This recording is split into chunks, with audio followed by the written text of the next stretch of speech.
Hey, welcome back to another episode of Theology Thursday, and we are hanging out on a nice, warm summer day with a special guest with us, Brandon Dunn, Principal Dunn.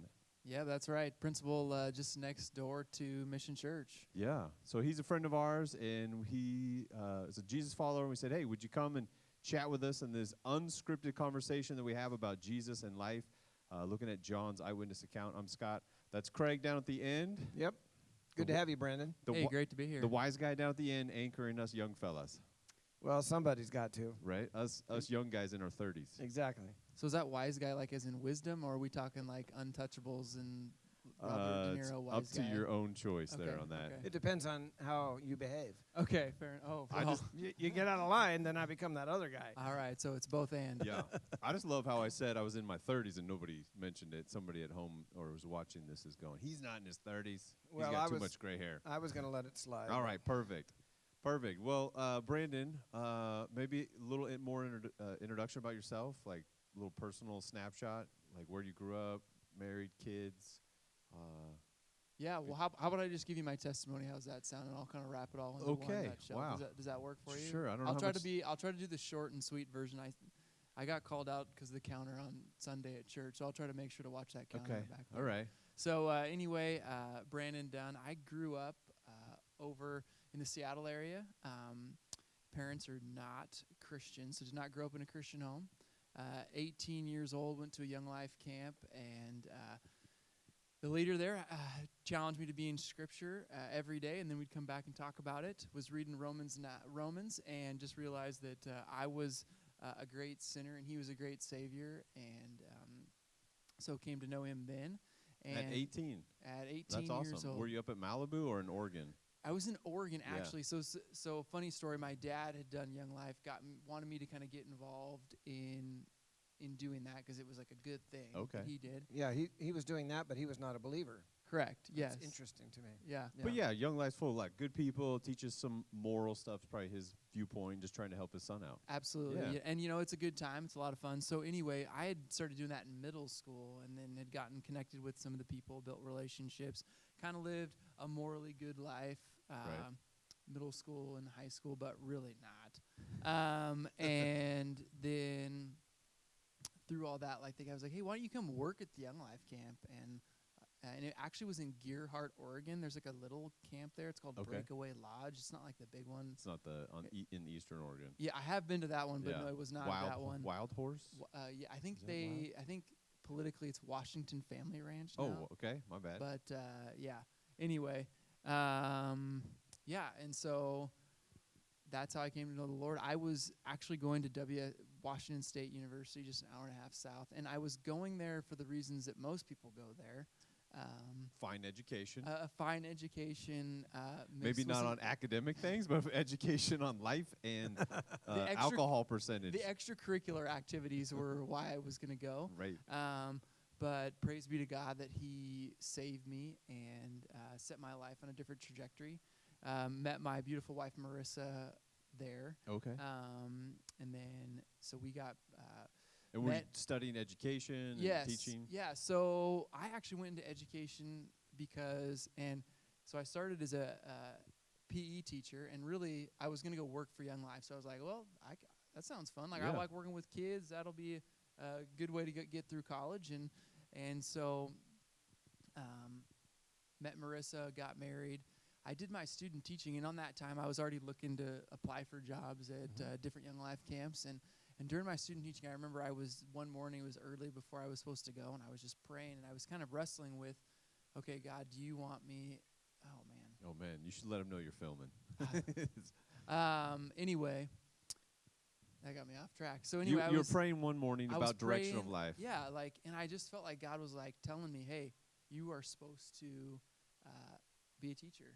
And so I just kind of let the trajectory go that way, and I just feel like God has just blessed me over and over again in this field, and I do personally feel that it is a calling to work for kids and serve families, and I just feel super blessed to be a principal now and to have an even bigger platform to get to do that.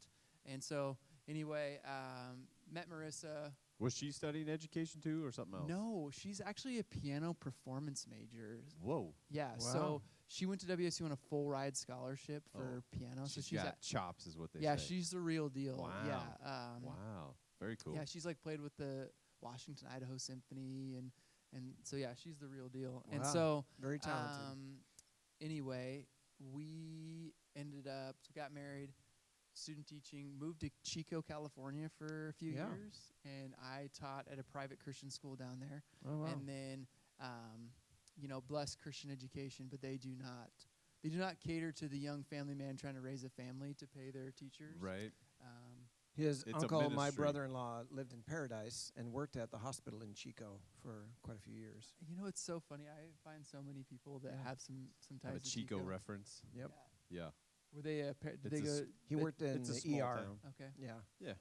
I mean, my buddy Josh, his wife from Chico, they just down there a couple weeks ago for 9 days. Yeah. Wow. I and mean, it's a super small world. it is, and Chico's a great little town. So anyway, came back up here. I started working in the Central Valley School District. Had our second. We have 3 kids. Carson, he was born in Chico. Claire was born here like 3 weeks after we moved up wow. here, and then Camden was born a couple years later. Very cool. Yeah. Nice. Super fun. And so you going into second year at East Valley now? Yep. Second year. So now yeah. you know exactly what you're doing. You got everything dialed in. Yeah, we had a principal meeting this morning, and I was asking some questions, and we were kind of joking. Like I was like, I can't play the new guy card anymore, and No. my Kelly Shea was like, yeah, you can't do No, that you're anymore. Yeah, seasoned. the new guy card is taken away. Well, cool. Well, thanks for sharing your story. That's awesome. We're again just how life and Jesus intersects life, and as an 18-year-old, and throughout life is making college career decisions and life and family decisions and all that stuff. Just more application, is what we're always trying to do here at Theology Thursdays. We look at Jesus, not just have an informative faith, but a transformative relationship with Jesus. And so we see that all the time. And we're in John chapter 9. If you've been following along, if you haven't, we just encourage you to read along, listen to the Holy Spirit speak to you. He does. The Spirit of God talks to every single person, and so you can listen and what he's talking to you about. So hopefully you've had a chance to read John chapter 9. If you haven't, it would be a good time just to pause, read chapter 9, take you probably 3 minutes, and then hit resume again and join our conversation. You have a little more context about this awesome encounter that Jesus has with a man that was born blind. And it's just chock full of, I feel like in the story of where John's going with his account is the tension is rising. So the controversy that is out against Jesus. That's not a real word, but I like to say it that way. Controversy. I haven't heard that one. It's an English take on it. That actual pronunciation is controversial. Yeah, it's controversial. Yeah. Is that in the Greek? Controversial. No, it's probably just more late night television jokes. Yeah. Yeah, Okay, it's more okay. that. That's I know one of that- many Scotisms. Yeah, I know that the title Theology Thursday will throw you. It'll make us sound really smart and like we know what we're doing, but we don't. And I don't claim to be a theologian. I'm just a person trying to follow Jesus, and I like things real simple and clear and funny. Scott, you made a reference to the fact that Theology Thursday is this conversation about life and Jesus and how Jesus intersects our life. And this story that we're reading here in chapter 9 is a great example of that. This guy is born blind, and he lived his life to this point as a beggar, and then his life is intersected by Jesus in a powerful and profound way that was transformative, not only for him, but for a lot of other people who were witnesses of what took place in this particular instance. I don't know what translations you guys got, but the NIV, it just says it 4 words to start, as he went along. So as Jesus is going, and I mean, we could spend the next 30 minutes just talking about that as a Jesus follower, is as we are just going through life, instead of always trying to look for the manufactured and sometimes the produced and programmed moments where we could do something cool for God or follow what Jesus has for us that day. It's as we are going and we're standing in line somewhere. Yep. As we're going and we're meeting with other principals because it's just a work meeting. As we are going and we show up at our house and what's going on with our family and whatever our kids gone through that day, and as we are going on vacation. And we could go for absolutely 30 minutes and just in this moment, he goes, Jesus was just walking and he see a guy that needs some help. Yep. A lot of the things that take place in the book of Acts are like that, that as the apostles and the others who were already Christ followers were on their way from Right. point A to point B, Yeah. doing something every day, in many cases just routine stuff, and then God used them. Right. Interestingly Matthew enough, 28, I was going to go there, yeah. Matthew 28, a well, lot I of knew people... you were, so that's why I went. Oh, so you're trying to preempt me there. So I had no idea. many of the Again, people we're just watching- trying to fake it. Many like of the we know what we're people doing. watching know the term the Great Commission. And one of the places that the Great Commission is articulated for us is in Matthew 28. And Jesus meets with the disciples, and he says, all authority has been given to me. And then he says, and it's usually translated this way, go and make disciples of all nations, baptizing them, teaching them everything, baptizing them, and I'll be with you always, right? And yet in the Greek, the word go is actually... it means short-term mission trip one time in high school that you would go for 7 days, whether to like a camp or to a foreign country. Is that sarcasm I hear over there? That's the definition of go. So who's the wise guy? Yeah, exactly. Got it. Uh-huh.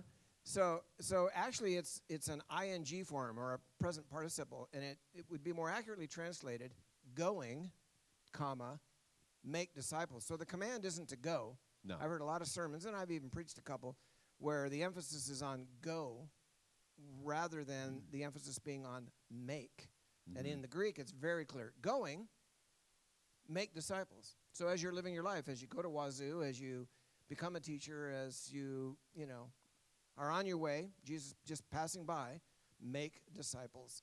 And I think that just makes that's a much more relatable context for us to envision us living out our faith and following Jesus and living out our lives. We just go about life, and as we're going, we are intentionally making disciples. This is what's happening here. I don't know about you, Brandon, but I get hung up on the go part still. I mean, I know I'm making jokes and make it sound, and I love to go. I love to go on trips. I've been in Europe and South America. We sponsor 3 compassion kids. One of them, she's in Africa, West Africa. Like one of our ambitions is to go as a family and see her, meet her family, minister to those people there. But if I just sit around and wait, and I usually just get lazy when I'm in a situation where I'm checking out a retail location and God's like, hey, have a little more conversation. I'm like, nah, because I haven't gone anywhere. I'm just at the store picking up something. And so I get hung up on the go part as well, for sure, and not the making, Just taking Sunday, advantage of every Sunday we heard opportunity. John's story about camping over in Montana with some neighbors, and it was 11:30 at night, and some people were headed to bed, and he could have easily just gone to bed himself. He was tired, been a long day of having fun and camping and whatnot. And then his neighbor says, "Can I ask you a question?" Right. And that led to a 2.5 hour or so conversation all about Jesus and how Jesus had intersected his life. And this neighbor was very, very interested, obviously seeking Holy Spirit, obviously working in his life. And that's just one of those moments that you were referring to, like, hey, Nothing John, like a just good take a few campfire. extra minutes here and answer the guy's questions and tell your story. Tell about how Jesus intersected your life.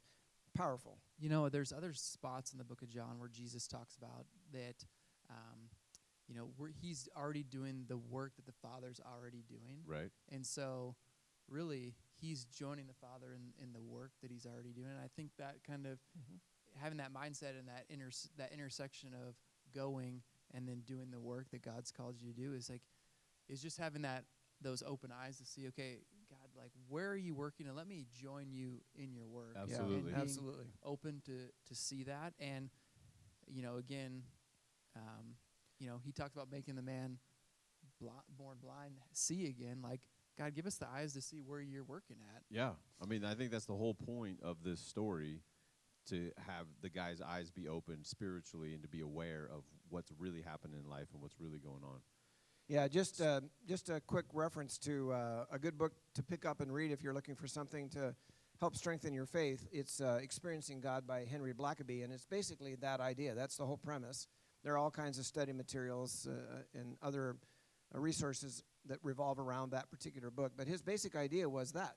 Find out where God's working, go join him, rather than try to do your own thing and ask God to get on your bandwagon, get on his. Yeah, so hopefully you're not, like, trying to sell this or anything, because really I did steal that from Henry Blackaby's study. You just play it off and made take it credit. Look like it was my own, but really that was from Henry Blackaby's study. There's But, very few books that I've read that 20 years later I can remember the impact that they had, but that's one of them. Oh, If you talk about like those memorial stones in your life, Yeah. of big things that God's done, going through the study, Henry Blackaby's study of experiencing God, especially if you're diving deep into it with a group of people, Yep. it is amazing. Yeah, Yeah. absolutely. Yeah, I took the whole staff through it at one point years ago. And so Jesus is doing that in this moment, and he probably knew ahead of time. Like, he spent time, every day with the Father, and he probably had a heads up on, like, hey, there's a guy and there's a situation. Or maybe not, or maybe in the moment. I don't know. I like to pretend like I know. But anyway, so he sees this guy born blind, and I love how the disciples are like, okay, who sinned, this guy or his parents? It's Theology Thursday for the disciples. This is their Yeah. moments like, hey, I got But a theological question for you. And Were there other questions? That's their first question? That's their Well- only question? Like, did John just not record? Did not anybody say, hey, Jesus, this guy could use some help? You've healed so many other people. Do you want to help this guy? No, let's talk about theology. Like, did this guy they had a theology that somehow you could sin in the womb before you came out. Because how else would this guy who was born blind be Exactly. a sinner if you didn't believe you could sin in the womb? I mean, I've never carried a this baby, is- but I've heard, the baby's kicking and being, awkward in there. But like, sinning? What are we thinking? well, obviously that's pretty far-fetched, and I think that's part of the reason they asked the question, because the theology of the day, the Yeah. Pharisees had peddled this idea that sin in your life is the result, that sickness and things like this man is experiencing are the result of sin in your life and or in your parents' life, and so Right. they're trying to get to the bottom of what's going on. Why would somebody be born blind? If they're born blind, did they sin in the womb? Like, this is going through their head, probably, and Right. so they're asking, well, and that's still parse around. this out for us. And that's still around. Oh, you do very much something so. bad, it'll come back and get you. Yeah, the whole notion of karma. Karma. I mean, that's prevalent. That's people who follow Jesus think, oh, there's a direct cause and effect. If you do something bad, there's going to be equal or even greater consequence that's right around the corner, and you never know when it's going to hit you, but it'll hit you, and you're going to get what's coming to you. Yeah. Like, that is a bad Yeah, a lot of cultural people, when they're in the thought. midst of a serious personal crisis or adversity, that's their heart cries. Like, what did I do to deserve this? Like, Right. that's the go-to for a lot of people. It's like, this happened to me. I must have done something really bad. What did I do to deserve what I'm going through?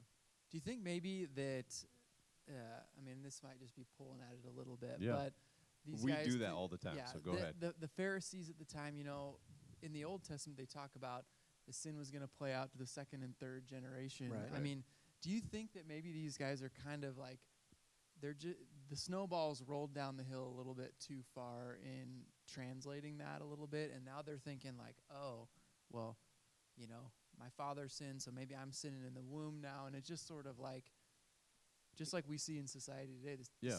the snowball keeps rolling down the hill. Right. Yeah. And it's one thing I've always been curious about, and I think they are wrestling with a good question, because they're like, this doesn't make a whole lot of sense, like the direct cause and effect thing, and I don't know what to do with when God said, hey, blessings to like the 1,000th generation, but then curse to the second and third, and I don't know. Real practically, I always think of like, you just aren't aware. I'm not aware of what my great grandparents did, but I'm aware of what my grandparents did.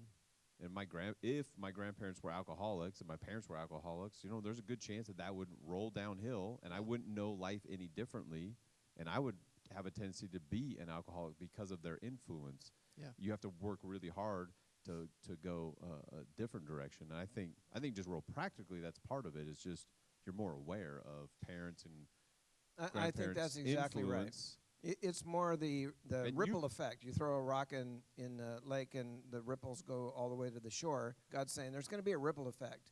Not that person's responsible, but there's a ripple effect by our choices and how Yeah. we live our life. So if I choose to be an alcoholic, that's going to have an effect on my immediate family and on successive Right. generations. Yeah. And then there's the supernatural Jesus part where he's like, oh, I can go, the good stuff, I can take that for like 1,000. 1,000. Generate. Yeah, I can go forever with that. Yeah, Yeah. you human limitations, it's bad and it's not the way it's designed to be. But you've seen that in school systems and parents and the stories that you hear of kids and why kind of some of their mindsets and thoughts and limiting beliefs is directly related to parents and grandparents. Yeah, For sure. it is. That's sometimes the sad truth is that sometimes it just feels like it kind of gets caught in a bad cycle. Yeah, and I've heard it too, volunteering and hanging out with like third graders, and they have this philosophy already at like 7, 8 years old. You're like, Why would you have this limiting belief of like you're just never going to go anywhere or do anything? You're always going to be poor. Like you're 7. Like you haven't even got going on life.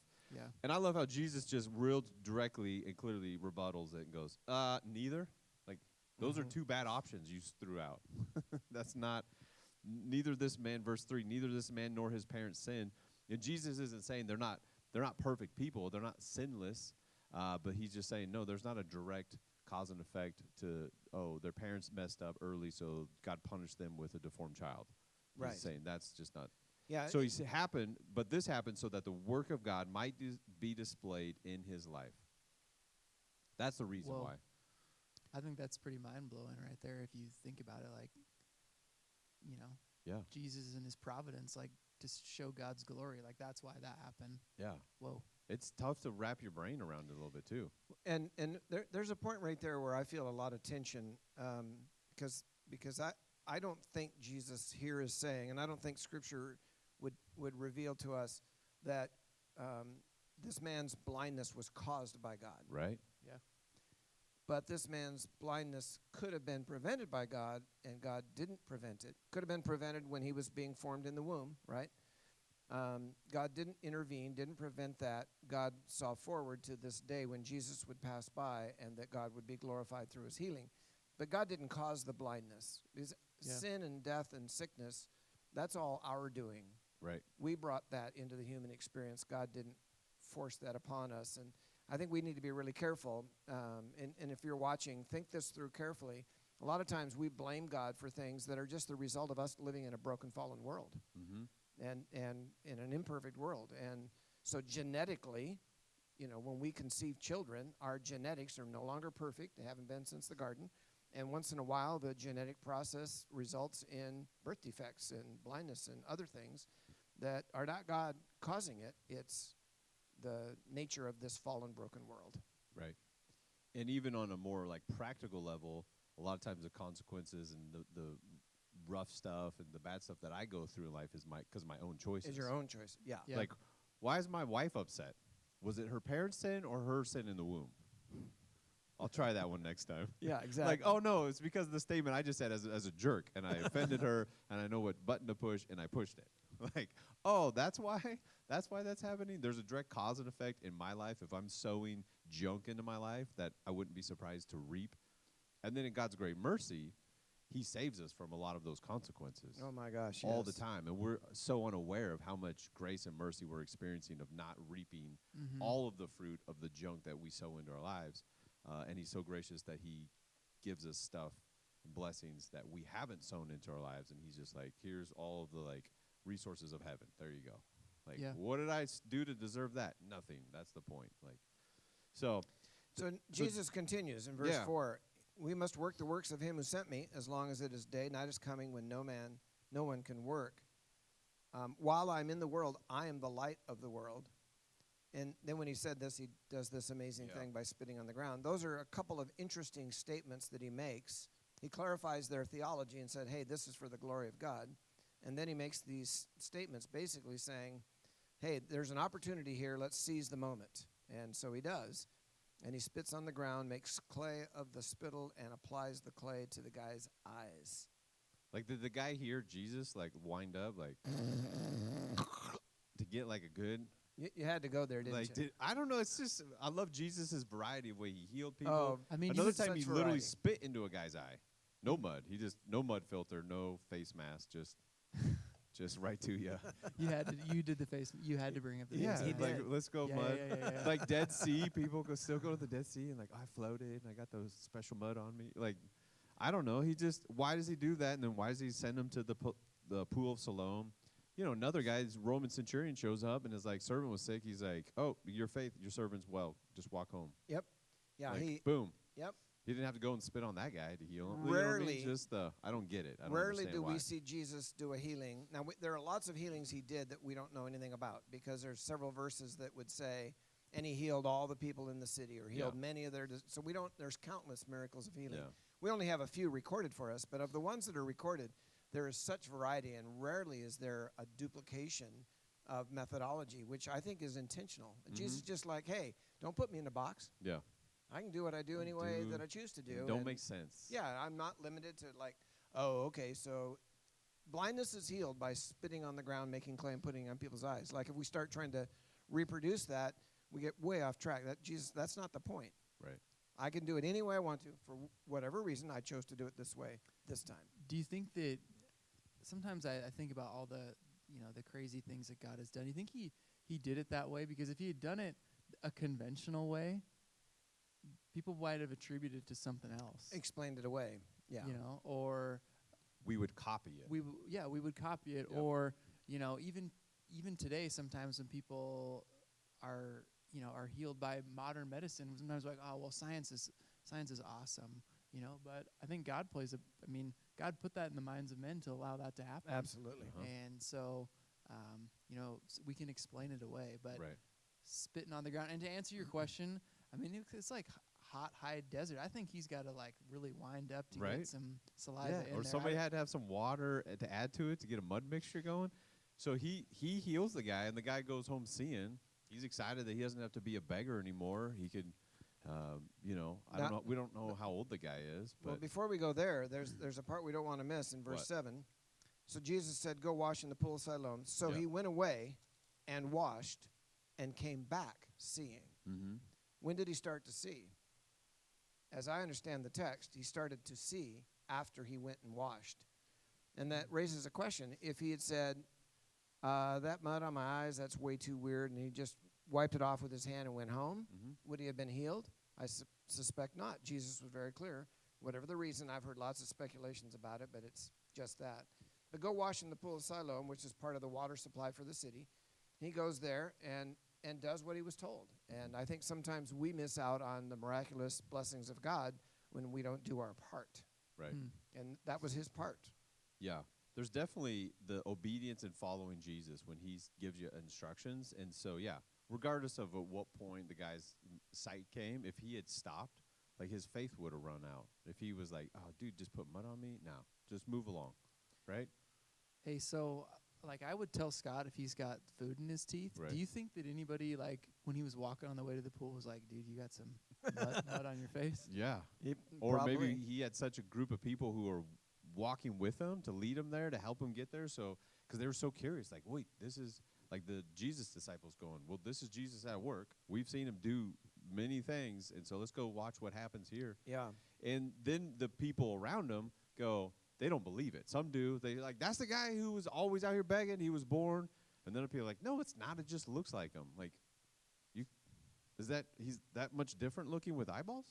Like, And I know, the guy kept I know saying- eyes are like the window to the soul, but they couldn't figure it out. Right. And then verse 11, he's like, no, listen, it's me, the guy they called Jesus, spit, made mud, told me to go over there to the pool. I did. I washed. Now I'm seeing. End of story.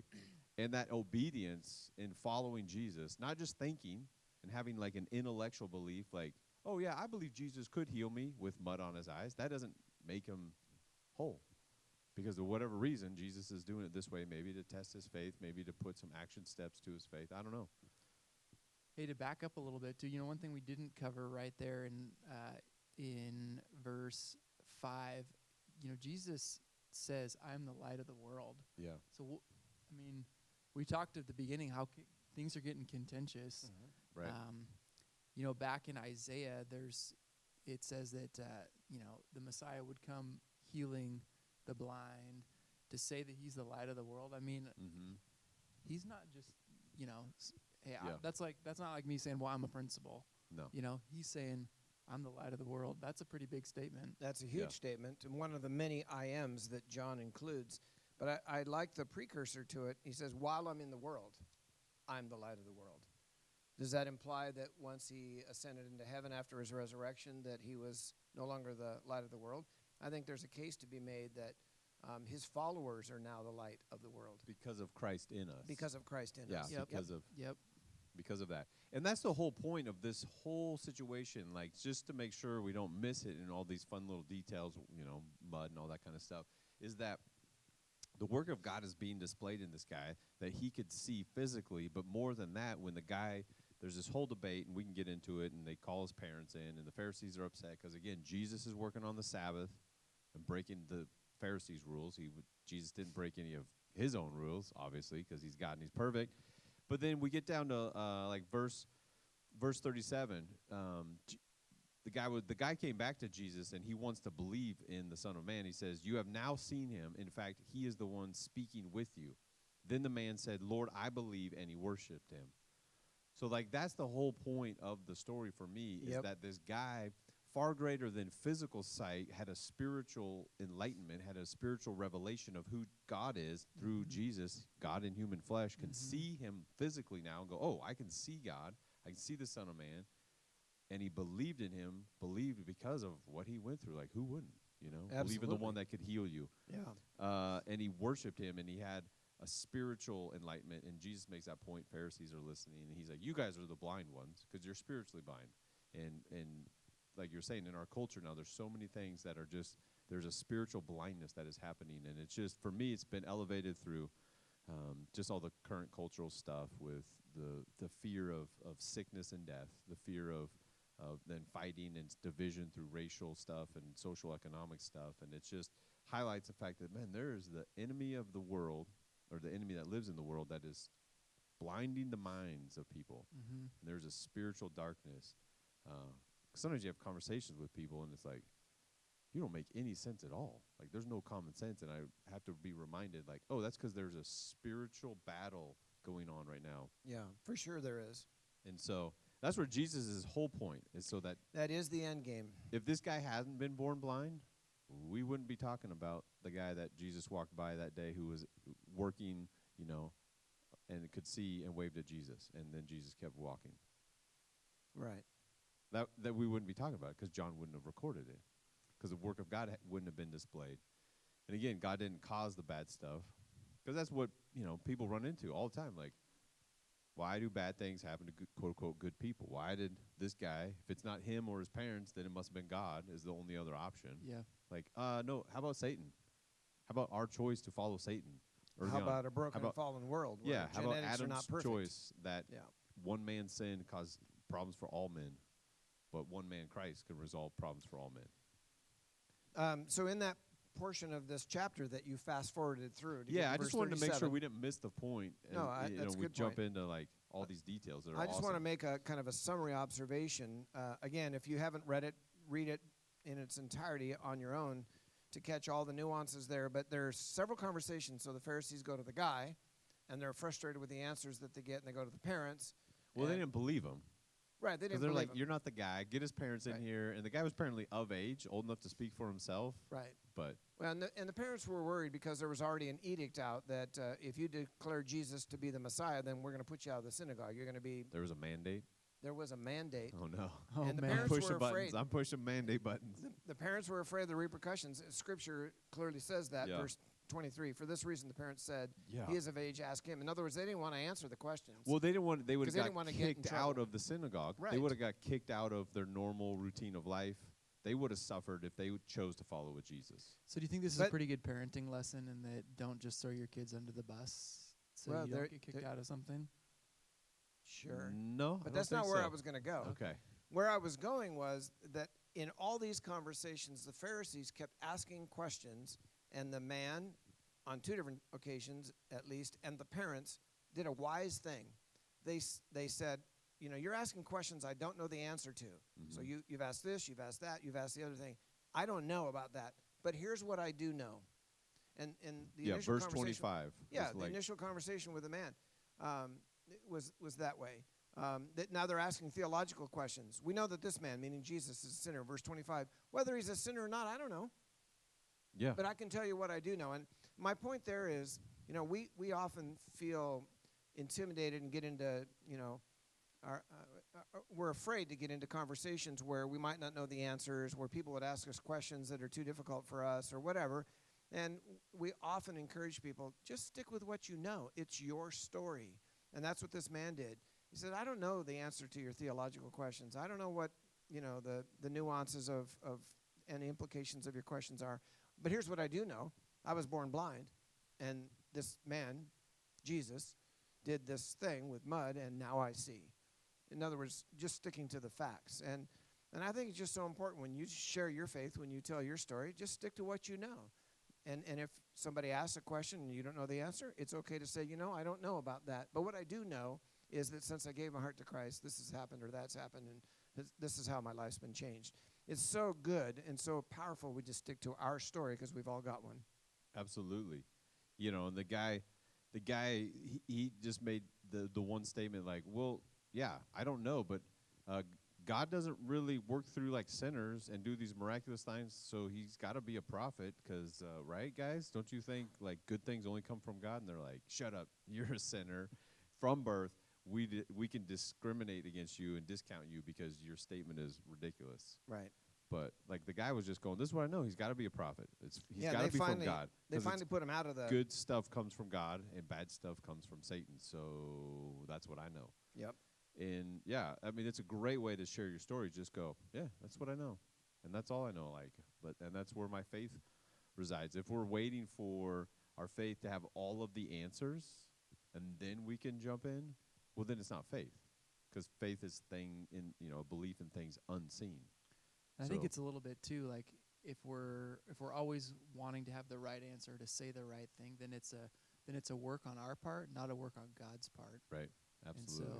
And so when we stick to the facts, stick to what we know, and trust that God's going to do the work beyond that, then we're putting it in His hands, and it's not like we're trying to control it and to be in our hands. Yeah. Yeah, this whole story is a great example of exactly that. Because for me, and in my own life, I've crossed this line many a times, and I know it happens for a lot of people, is we go to that point of like, oh, well, I'm going to quote, defend my faith, have an answer ready for all situations, right? That's the right thing to do. And I become a lawyer for Jesus, like a defense attorney, and Jesus is like, oh, no, I don't need any more defense attorneys. Like, I'm a good advocate for myself. I need people who are witnesses, who just sit in the witness stand and go, this is my story.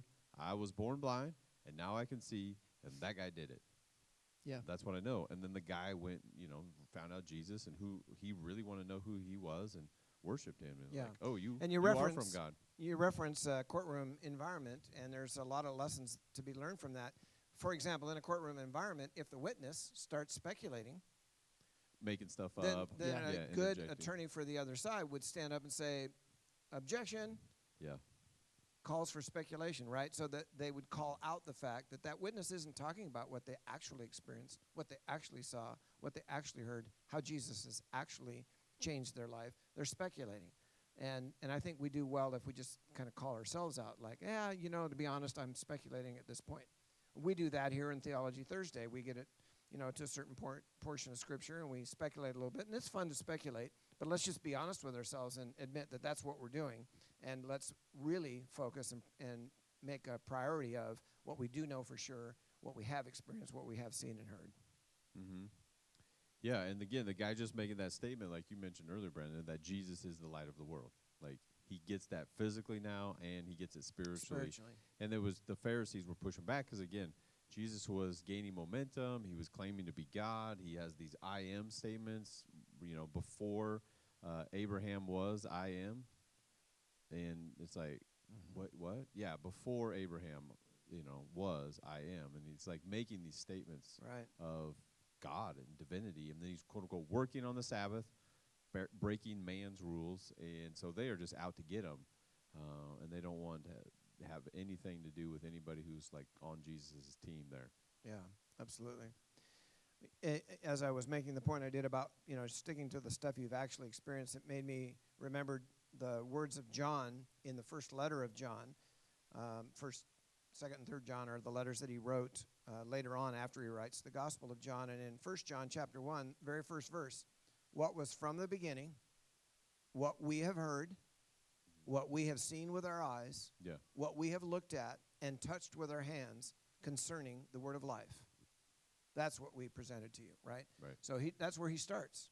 And this whole Theology Thursday is predicated on that idea. We're going through the Gospel of John. You often refer to the fact that he was an eyewitness of these things.